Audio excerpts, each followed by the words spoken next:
3, 2, 1. Welcome to the Catch-Up. We're Austin Action Writers, and this is our podcast all about football. Hi, my name is Kayla with NFL Games. I'm MJ with NFL Players. I'm Georgie with Top 5 Plays of the Week. I'm Kyle talking about fantasy football. I'm Chris with NFL Behind the Scenes News. And stick around after the update to see if you can figure out our wild card quiz. Okay, let's get right into the NFL games. The NFL must-see game of the week, 49ers versus the Eagles. The Eagles won 25-20 with a pick six that ended the game. Blowout of the week, Patriots versus Chiefs. Chiefs won 26-10. The Patriots were switching between all their backup QBs because Cam Newton had to leave because of Corona. The what the heck game of the week, Panthers versus Cardinals. Panthers won 31-20. The Cardinals have a very good team and the Panthers are a disaster, so it's kind of crazy that they won. My favorite game of the week, Seahawks versus Dolphins. Seahawks won 31-23. The game came down to the last quarter for the Seahawks to finally win, which this should not have happened. And here's MJ with NFL Players of the Week. Thanks, Kayla. Top 3 NFL players this week. Best QB Week 4, Dak Prescott, again? With 15 attempts and 41 completions, racking up 502 yards and 4 touchdowns. Best receiver this week, George Kittle with 15 receptions, racking up 183 yards and 1 receiving touchdown. Best running back, Joe Mixon with 25 carries, racking up 151 rush yards and 2 touchdowns. That's it, folks, for NFL players this week. Tell us what you think at Awesome Actors and Writers YouTube. Just comment on our The Catch-Up, Season 2, Episode 4, and we'll listen. Time to head into the training room for breaking news. Now the Chiefs and the Patriots both have COVID-19, and that is also the cause of Cam Newton not being able to make it to Monday's game, and most likely the reason they lost, because, to be honest, their backup QBs threw, interceptions. But, maybe if they did have Cam Newton, it would not have gone as bad as it did, or maybe they still would have lost. The world may never know. Most notable injuries. Austin Eckler, who's going to be out for 4 to 6 weeks. This is going to be a pretty big impact on the Chargers and put a lot of pressure on Kelly and Jackson. Now on to Georgia with top 5 plays this week. Thank you, MJ. At the number 5 spot, we have Lamar Jackson running a 55-yard touchdown. Might as well call him a running back. At the number 4 spot, we have Justin Herbert throwing a 70-yard touchdown to Jalen Guttin. At the number 3 spot, we have Bryant Rippins. 55-yard touchdown to Jerry Jeudy. This was a great catch. At the number 2 spot, we have Odell Beckham taking a pitch and running it for 60 yards. At the number 1 spot, we have Brandon Ayuk catching a screen pass, running it 45 yards for a touchdown, but then hurdling someone into the end zone. Wow.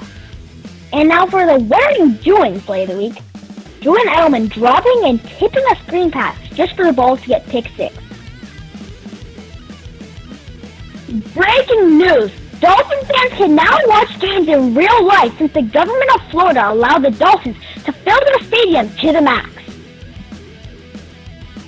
Now on to Kyle with fantasy football.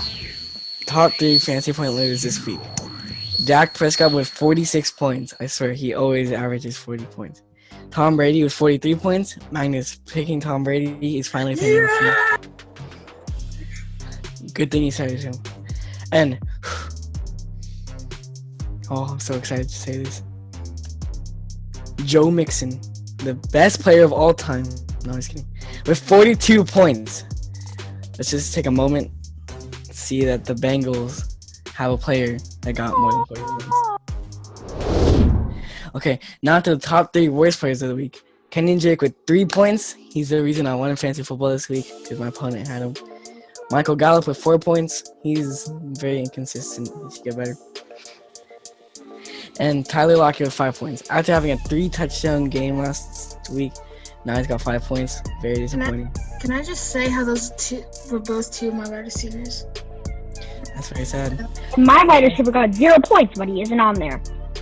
A honorable mention, Calvin Ridley with 0 points.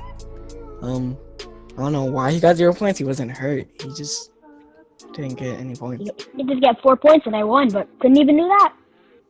All right, players to start. Debo Samuel playing the Dolphins. He came back from injury, and now he's playing the Dolphins. This is perfect. He's going to have a great game. I picked him up in one of my leagues. I think he's going to do good. Todd Gurley playing the Panthers. He had a 17-point game last week, and he's just on a roll right now. So let's see if he could do something against a bad Panthers defense. And anyone you have on the Cowboys playing the Giants, if you have anyone on the Cowboys, I don't care who it is, just start him because he's playing the Giants. And now some players to sit. Miles Sanders playing the Steelers. The Steelers defense is the best, or a top 5 defense this year, and don't start running back against them. Jonathan Taylor playing the Browns. The Browns are not a great defense, but Jonathan Taylor is not the greatest running back, so it just kind of evens out there. And Jamison Crowder playing the Cardinals. Also, Joe Flacco is going to be throwing to him, so I don't even think that's going to be good at all. And so now some players to pick up. All right, hold on. This guy's name is Dearness Johnson. Nick Chubb is out for a couple of weeks, and Dearness Johnson is going to be the backup, sharing carries with Kareem Hunt, and so that's a great player to pick up. Robert Tonyan, he's on a bye week this week, but make sure you get him before anyone else does, because he's tied for the most receiving touchdowns this year, only to Mike Evans. And Justin Jackson, because Austin Eckler is hurt, and he's going to be sharing carries, and he's going to do pretty good. Just to add something, this week, the Bills and Titans might not play, so if you have anyone on the Bills and Titans, try to make sure that you have a backup ready to go. All right, thank you. That's it for fantasy football, and on to Chris with NFL behind the scenes news. Here. Thank you, Kyle. Hopefully no one has Dwayne Haskins on their fantasy roster because Dwayne Haskins, former starting quarterback for the Washington football team, wasn't just downgraded to backup, he was relegated to spectator, same as you and me. Haskins didn't even take any snaps on Washington's practice field this week. Head coach Ron Rivera explained, "We want to basically hit the pause right now and hope he learns by watching." Ouch. Kyle Allen will be the new starting QB.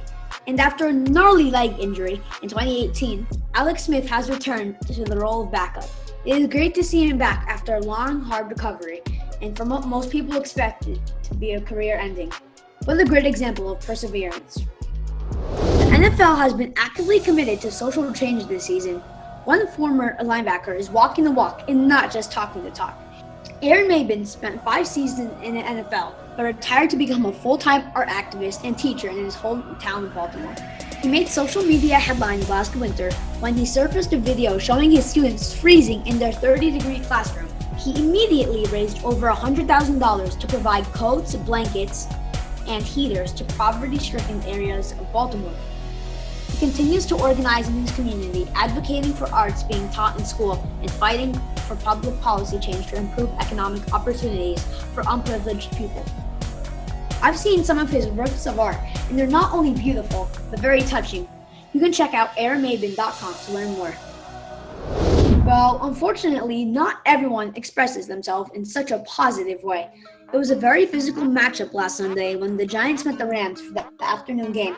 Giants center Nick Gates grabbed Aaron Donald by the face mask, and he was not having it. That was all it took to set off the sparks between the two. Now, I don't know about you, but I certainly wouldn't pick a fight with the toughest man in the NFL. Donald easily bench presses 500 pounds, which is almost the twice of Gates' weight. The fighting continued off the field when Jalen Ramsey and Golden Tate got into a brawl. It's been reported that the cornerback for the Rams threw the first punch at the Giants wide receiver. Ramsey broke up with Tate's sister last year, and Tate was not happy about it. At the time, tweeting, "You know you're gonna have to see me." It looks like the star cornerback was ready for that meeting because he was waiting outside the Giants locker room to settle matters with Tate. Maybe they should all try Aaron Mabin's way of expressing their feelings and grab some paints and paper. That's it for NFL football update. Now time for the debate. Today's top for the debate, How should the Titans be punished for not following the Corona rules?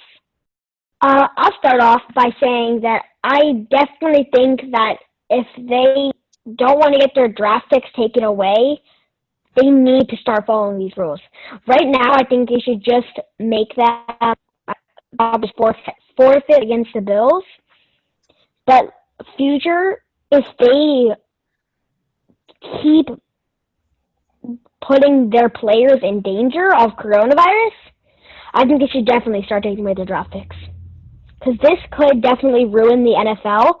Because if a lot of that team gets the coronavirus, they could spread it to multiple teams, and then the NFL could just be over for the season. And also, like, some people already have the coronavirus, so to even make it just worse it's not something that you should do. So, yeah. I think that we talked about this last week a little bit and said that the Raiders were about to lose draft picks because of not wearing masks. And I think it was the Ravens.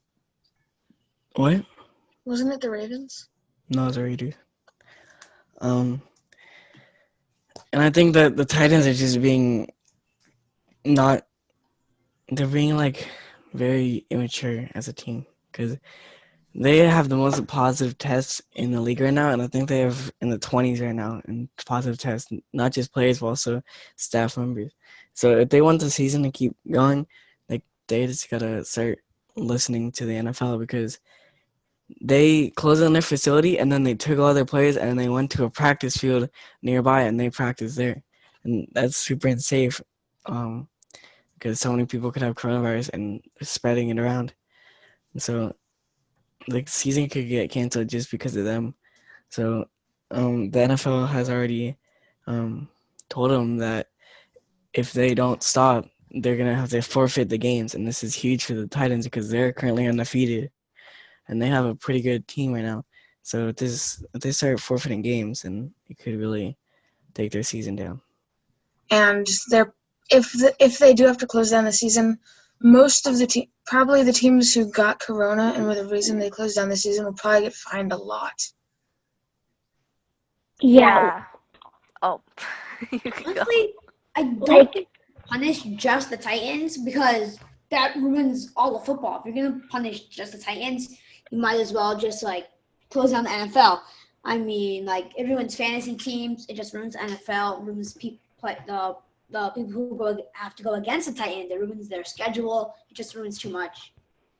I do feel like it's kind of unfair that if the Titans are, like, punished, then everyone gets punished. But, like, I feel like it's something you have to do because you have to be responsible for your actions. And you know if, like, you don't follow the rules, then the season's probably going to get canceled because they don't want to take the risks of getting anyone with the coronavirus. And how many coaches talk to their teams about, like, if someone fails, then everyone has to do push-ups, or conditioning? They talk about this stuff all the time in team sports.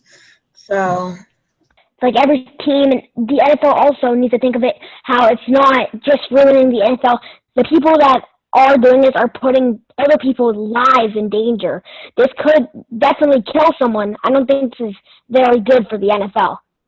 Why don't the NFL just make a bubble like the NBA did and just make it much safer? But the NFL is scheduled that they only have Sunday, Monday, and Thursday. The NBA, they have games all throughout the week. So the bubble, they have maybe 5 courts maybe, and they're just playing a bunch of games and then on different days. But with the NFL, you can't have 10 different fields next to each other with all games going on at the same time and have a bubble like that. So I think the NFL, the only way they could do it is how they're doing it right now, but it's not doing great right now. So I think they got to change some stuff up to make it safer because in the first 3 weeks they were doing good and then it just went downhill when teams just stopped listening. So they got to make some punishments and some rules that are much more strict. I think that's everyone. So, so I think we can all agree that the NFL needs to be more careful with what they're doing right now. What is that to your regular NFL update for your All-Sports Wildcard Quiz? Up next. Today's wildcard quiz is all about baseball. Did you know the longest MLB baseball game lasted 26 innings? Fun quiz for all you baseball fans. Who was the number 1 seed in baseball 2020? A. Los Angeles Dodgers, B. New York Yankees, or C. Boston Red Sox? What NL team has the most World Series wins? A. Seattle Marlins, B. New York Yankees, or C. Los Angeles Angels? How many wins does the highest winning team have in the World Series? A. 8 wins. B. 19 wins. Or C. 26 wins. Check your answers in the description section of this episode. We'll have more wildcard quizzes for you next week. 3, 2, 1. Thanks for listening to the Catch Up.